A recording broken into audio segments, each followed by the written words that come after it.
دقیق و بی‌طرفانه. رادیوی آزادی در امروز 107.4 FM. سلام، صدای ما را از رادیوی امروز میشنوید. مولا رجب یوسفی هستم با تازه ترین خبر و گزارش های امروز ساعت در دوشنبه 8.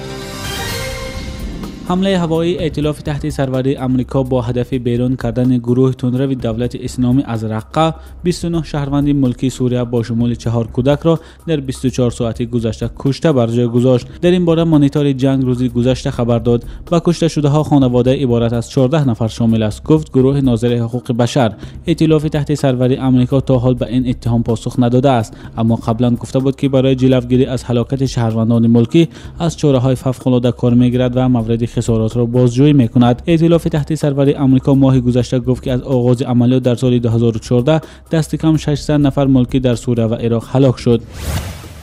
در کناره‌های پاریس ماشین گروه نظامیان را پخش کرد و از جای حادثه ناپدید شد.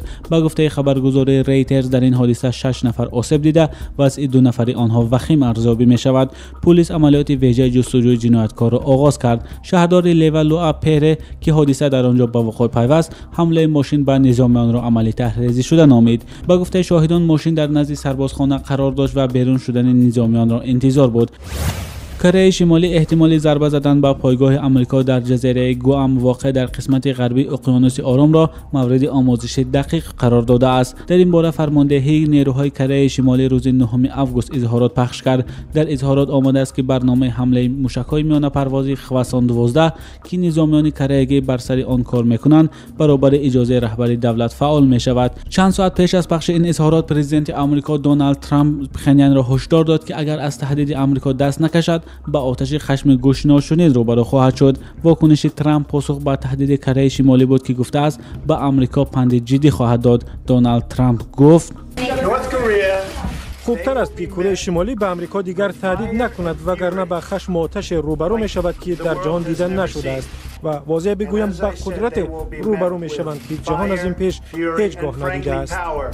تهدید کره شمالی در حال صدا داد که روز شنبه شورای امنیتی سازمان ملل متحد قطعنامه تحریم‌های نو علیه این کشور را قبول کرد. پخنیان در این اواخر موشک‌های بین قاروی را آزمایش کرد. بغیر از این در مطبوعات خبرهای پخش شد که پخنیان کلاهک هسته‌ای ساخته است که آن را می‌شود به موشک‌های بالدار وصل کرد.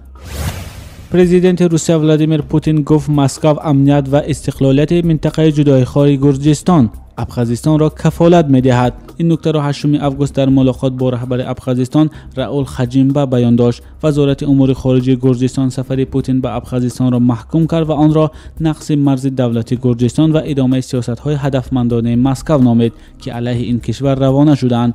پیمان ناتو نیز از سفر پوتین به ابخازستان در سالگرد آغاز جنگ روسیه و گرجستان اظهار نگرانی کرد. جنگ روسیه و گرجستان 8 آگوست سال 2008 آغاز شد و 5 روز ادامه کرد. در نتیجه مسکو استقلالیت دو منطقه جدای طلب گرجستان، ابخازستان و اسیته جنوبی را به رسمیت شناخت. مقامات گرجستان مسکو و جدای خواهان را به آن عیبدار می‌کند که وقت‌های اخیر بعضی از قلمروهای دیگر این کشور را اشغال کردند. در ناحیه قدمجوی ولایت بادکن قرقیزستان روحانیان جماعت‌های مرکز و میدان به فروشگاه‌های شراب فروشی رفتند و از مالکان آنها دعوت کردند که از فروش نوشاکی‌های اسپریتی دست کشند. آنها به فروشنده‌ها گفتند که اسلام شراب نوشی را همچون موادی که بدبختی می‌آورد منع کرده است. با گفته ایتخول یک فروشنده دکان شراب، امام‌ها تصمیم دارند که معرکه خود را ادامه دهند. او می‌گوید بعد صحبت امام‌ها بیشترین مغازه‌ها فروش نوشاکی‌های اسپریتی را قطع کردند. نشر دیدگاه‌های مختلف و متضاد 107.4 FM. مقامات تاجیکستان از اینترپل پلیس بین المللی خواستند رویخط شهروندان این کشور را که داعش برای انجام عمل تروریستی در اروپا آماده کرده است با آنها در میان گذارند. در این رویخط که بعد آزادی موصل در میانه‌های ماه ایل مقامات عراق از یک بنای خراب شده پیدا کردند، اسم 173 نفر ثبت شده است که داعش آنها را برای انجام عمل‌های تروریستی به اروپا انتقال می‌دهد. مومن احمدی گزارش را ادامه می‌دهد. روزنامه آلمانی دای ولت نوشته است که در این رویخط نام، عکس و زادگاه تندروانی داعش ثبت شده است.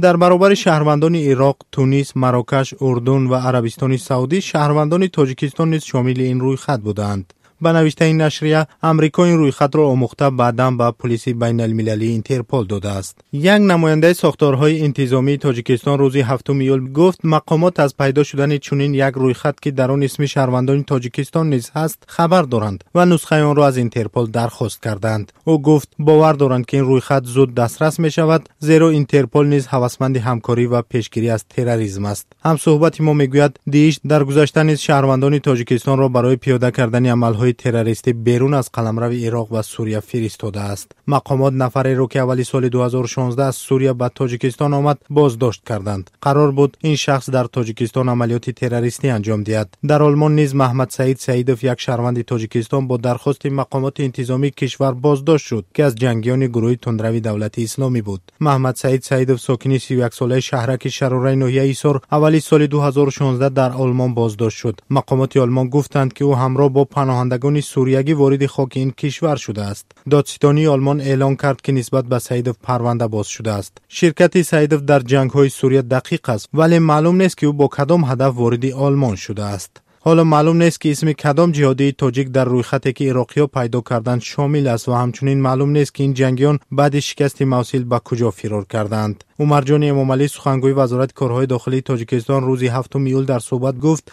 در صورت دسترس کردن رویخط اینترپل جانب تاجیکستان آن را می‌آموزد و معلومات خود را با خدمات مربوطه کشورهای دیگر در میان می‌گذارد. روزنامه دای ولت نوشته است که 6 نفر شامل این رویخط زادگان کشورهای اروپایی مثل بلژیم، نیدرلند، فرانسه و آلمان هستند. با تکیه به مقامات آلمان نشریه اسم شهروند این کشور را آشکار کرده است. این نفر سمی جی 27 ساله بوده است که در صف گروه تندرو با لقب ابو اسید الآلمانی می جنگیده است. گزارش مومن احمدی را شنیدید. موردی ذکر است که از تاجیکستان بیش از 1000 نفر به داعش پیوسته است. هنوز معلوم نیست که چند تن از آنها کشته شده است و بعد شکست گروه تندرو به کجا رفتند.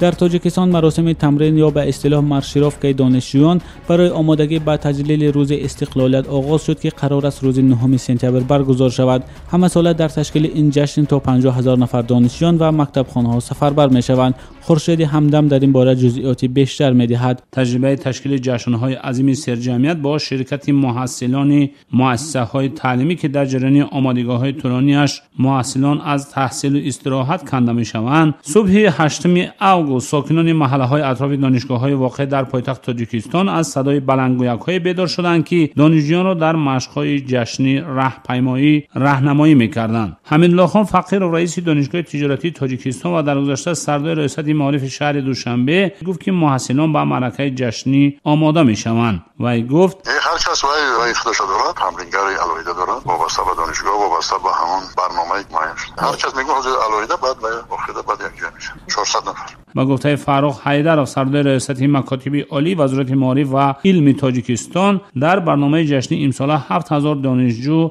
جلب شده است. از نیز زیادی آنها 3900 نفرشان پسران خواهند بود. فاروق حیدرov در صحبت گفت که حقوق آنها رعایت شده برای شرکت در برنامه جشنی امتیازهای پولی داده می شود. دانشجویانی که به مارشیروفکا دعوت می شوند از حساب دانشگاه ها مبلغ ادرار پولی یک ماهینه پرداخت شده، قیمت استفاده از خوابگاه گرفته نمی شود. همچنین دانشجویان برای رسیدن به محل تمرین با ماشین های مسافربر تامین شده برایشان آب نوشاکی داده می شود. جناب حیدرov افزود که معرکه آمادگی به جشن در زندگی و جریان تحصیل دانشجویان مشکل ایجاد نمی کند و جلب آنها به برنامه‌های کلان جشنی تجربه معمولی شده است. به این ترتیب هزارها دانشجو یک ماه پیش از تحصیل و 9 روز اول خانش باید در معرکه دولتی بند شوند. از اونها در دوام آمادگی‌ها با عید استقلالیت، پیشوازی نوروز و تجلیل عید وحدت همیشه از نیروی هزارها دانشجو استفاده شده است و چنین پدیده نه تنها در دوشنبه بلکه در ولایت‌های کشور هم به نظر می‌رسد. شهلا یونوسова ختم کننده بخش دندان پزشکی دانشگاه طبی تاجیکستان میگوید این معرکه‌ها با جریان آموزش تأثیری منفی می‌گذارد، در حالی که به این هم صفت تعلیم در میان دانشجویان تاجیک چندان خوب نیست.